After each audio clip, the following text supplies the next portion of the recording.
Baiklah, Assalamualaikum warahmatullahi wabarakatuh. Kembali lagi di channel Guruobat21, media informasi dan edukasi untuk para guru dan pelajar Indonesia. Banyak teman-teman subscriber di kolom komentar yang menanyakan, benarkah berita bahwasanya tunjangan sertifikasi akan dihapuskan di tahun 2021 ini?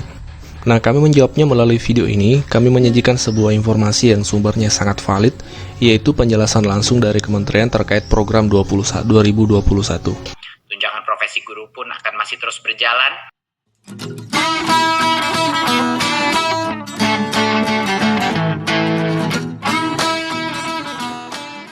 Di tahun 2021 apa saja program prioritas yang akan kita lakukan? Yang pertama adalah KIP kuliah dilanjutkan dan akan dilakukan berbagai macam pembaruan dan revitalisasi dalam distribusi KIP kuliah sehingga bisa benar-benar mendorong pendidikan berkualitas bagi penerus bangsa kita. Tunjangan profesi guru pun akan masih terus berjalan. PIP dan KIP sekolah yang sudah mengalami di tahun ini transformasi yang luar biasa bisa dirasakan di berbagai macam daerah, bahwa kecepatan penerimaan PIP atau KIP di berbagai macam daerah itu sudah jauh lebih baik dari tahun-tahun sebelumnya. Nah, dari penjelasan tadi ada beberapa kesimpulan yang bisa kita tarik. Yang pertama adalah berita bahwa tunjangan sertifikasi dihapuskan itu tidak valid, sumbernya tidak jelas ya, seperti itu. Kemudian yang kedua, sesuai penjelasan Pak Menteri tadi, tunjangan sertifikasi di tahun 2021 itu tetap dilanjutkan. Kemudian bahkan ya ada penambahan kuota sertifikasi, yaitu sekitar 10.000 guru di tahun 2021. Nah, kemudian saran atau rekomendasi dari kami yang pertama adalah jangan mudah percaya berita yang tidak jelas sumbernya. Pastikan sumbernya adalah sumber yang resmi dan valid. Ini yang kedua, saran yang kedua, sebagaimana yang kami sampaikan, pastikan sebuah berita sumbernya resmi dari Kemdikbud atau dari aturan yang dikeluarkan oleh pemerintah. Kemudian hindari membaca berita hanya jadi dari judulnya saja, karena memang tidak bisa dipungkiri banyak berita yang menyesatkan seperti itu. Judulnya A, isinya B, seperti itu. Sehingga perlu dicek betul kebenaran dari sebuah berita supaya kita tidak terjerumus ke dalam sebuah berita yang tidak jelas atau berita yang tidak valid seperti itu.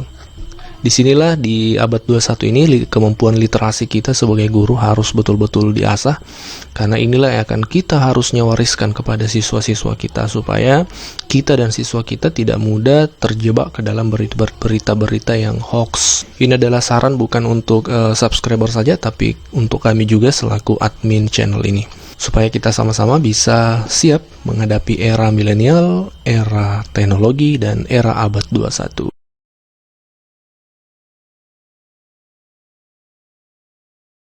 Dan itu karena kerja keras dari tim sekjen kita. Terima kasih, alhamdulillah, atas kerja keras Direktorat Pembiayaan Pendidikan. Dan juga tentunya layanan khusus pendidikan masyarakat dan kebencanaan akan terus kami akselerasi, dan bantuan pemerintah pembinaan SILN dan bantuan pemerintah akan terus berjalan. Untuk berikutnya adalah program besar kita, yaitu digitalisasi sekolah dan medium pembelajaran. Kita akan menguatkan berbagai macam platform digital kita. Kita akan membuat layanan terpadu antara Kemendikbud, Kehumasan, dan media. Dan tentu saja dari sisi bahan ajar dan model media pendidikan digital akan menjadi akselerasi yang luar biasa, yang terdorong oleh pandemi dan akan terus kita lanjutkan. Dan yang terbesar adalah penyediaan sarana pendidikan, yaitu TIK ya, dan proyektor kepada begitu banyak sekolah di Indonesia yang akan kita akselerasi tahun depan. Ini adalah salah satu pemberian laptop dan lain-lain untuk memenuhi akses digital kita dan transformasi digital negara. Berikutnya, prioritas kita berikutnya adalah pembinaan para peserta didik, prestasi, talenta, dan penguatan karakter. Ya, kita akan terus mengembangkan pendampingan, advokasi, dan penguatan karakter kita yang telah dipaparkan kemarin di Pusat Penguatan Karakter. Dan juga dari sisi manajemen talenta dan prestasi kita. Pusat Prestasi Nasional kita akan benar-benar mulai berluncur tahun depan untuk bisa meningkatkan prestasi-prestasi akademik dan non-akademik para pelajar kita, dan juga pembinaan peserta didik.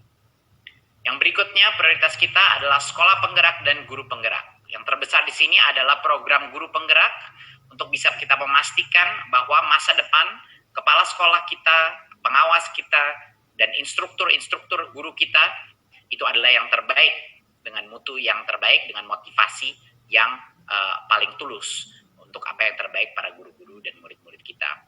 Sertifikasi guru tenaga pendidikan akan masih terus berjalan.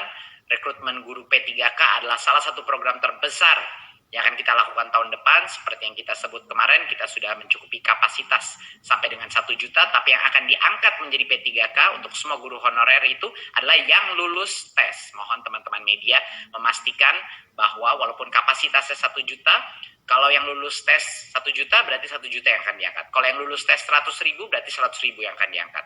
Kalau yang lulus tes 200.000, 200.000 yang akan diangkat. Jadi mohon itu ditekankan untuk masyarakat agar mengerti. Tetapi perbedaannya adalah semuanya bisa mengikuti tes tersebut. Semua guru honorer akan diberikan kesempatan, dan bukan hanya 1 kesempatan, sampai dengan 3 kesempatan di tahun depan dan tahun berikutnya.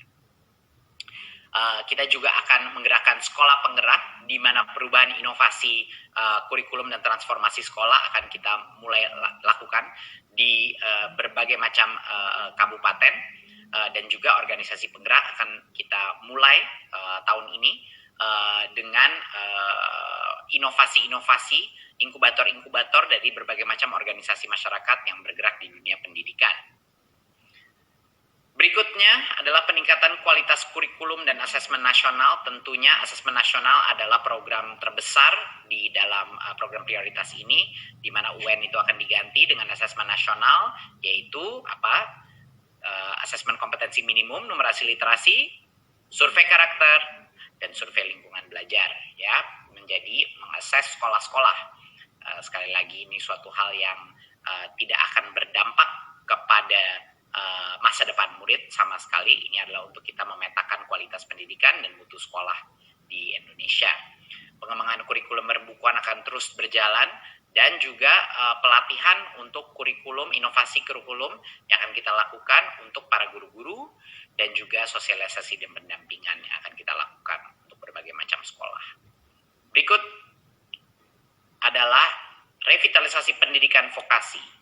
Salah satu program terpenting di Kemendikbud, yang pertama adalah dengan revitalisasi SMK yang kita buat dengan Center of Excellence, SMK-SMK yang akan menjadi SMK yang akan menjadi role model, akan menjadi panutan untuk bisa menjadi contoh perbaikan revitalisasi baik SDM-nya maupun infrastrukturnya.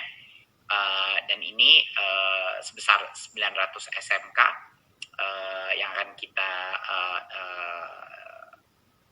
perbesar, akan kita perbaiki, dan akan kita tingkatkan kualitas SDM-nya.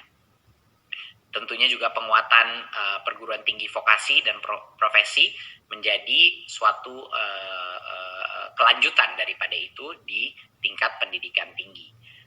Kemitraan dengan pernikahan massal dengan Dudi dan juga pencapaian IKU-PTN vokasi semuanya akan didorong mengarah terhadap kompetensi-kompetensi yang dibutuhkan di industri. Jadi benar-benar dengan secara serius kita akan mendekatkan industri dengan semua institusi pendidikan vokasi kita. Kurikulum akan dipimpin oleh industri, perubahan dan pemilihan peralatan akan dipimpin oleh industri juga, dan benar-benar menjadi produktif, unit-unit pendidikan produktif dan entrepreneurial. Itu adalah esensi yang terpenting daripada revitalisasi vokasi kita tahun depan.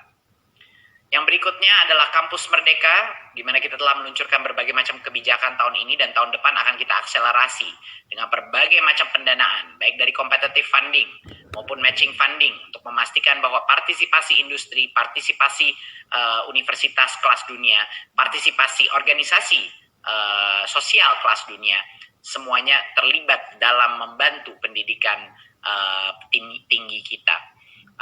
Dukungan untuk pencapaian IKU pun, transformasi pendanaan yang kita telah lakukan di episode ke-6, semuanya akan mendukung program Kampus Merdeka ini. Seperti apa itu Kampus Merdeka? Itu yang kita bicarakan dengan 8 IKU. Sebanyak mungkin mahasiswa keluar dari kampus untuk mendapatkan pengalaman di dunia nyata. Semakin banyak dosen keluar kampus, semakin banyak praktisi masuk ke kampus, semakin banyak riset terapan yang bermanfaat bagi masyarakat, semakin banyak akreditasi internasional, dan beberapa aspek lagi. Dan juga merubah dan mentransformasi pendidikan di universitas ke arah project based learning, di mana kita bukan hanya belajar untuk mendengar dan mendapatkan informasi, tapi belajar mengaplikasikannya di dalam kerja kelompok dan menghasilkan kerja nyata. Itulah adalah arah di mana pendidikan tinggi kita akan beralih terhadap kompetensi-kompetensi bekerja, berkolaborasi, berkreasi, berinovasi.